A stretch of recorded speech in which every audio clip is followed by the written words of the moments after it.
Let's review some of the basic concepts we looked at when we planned our project. First, we saw that each task has a WBS ID. That's an identifier that's associated with each line that we create.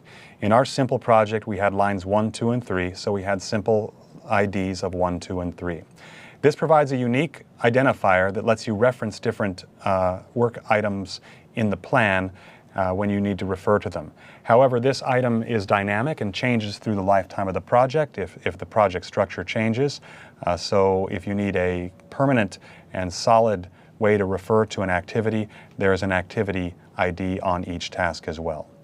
We also saw that auto-scheduling is performed when we enter in tasks, and that auto-scheduling is driven by the combination of the number of resources that are applied, the amount of effort that is applied, and the calendar that is associated with that project. So let's go and talk a little more about that project calendar. The calendar dictates which days are working days and how many hours of capacity are on each working day. The project calendar can either be the default project calendar for the entire module, or it can be overridden for a specific project.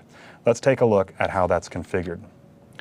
To configure the project calendar, you open up Project Management and Accounting Parameters, and under the Scheduling tab, you'll see the default working calendar.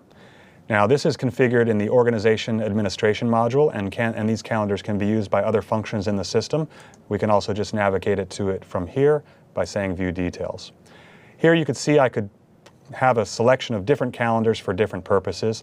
I only have these two calendars defined here, and if I look at working times, this is the grid that defines which days are available for project and which hours are working hours for this particular calendar.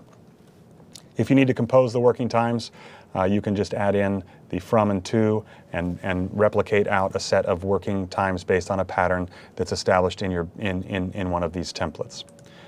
The other aspect of these calendars on the General tab is the standard number of work hours per work day.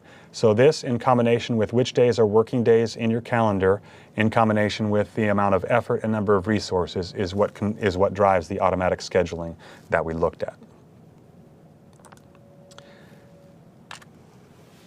We also saw project categories in action here. We reviewed those in the introductory module, but we saw how they're used in estimate lines to categorize work, item, or expense projections or estimate lines. These project categories, we saw how they impact the cost price and the sales price of the work that's being estimated. And again, these project categories, when transactions are starting to be posted against these estimate lines or against these activities, will drive the postings to the general ledger. At the bottom of the project activity structure that we were reviewing, you saw estimate lines. So these are estimate lines for the different transaction types in the systems.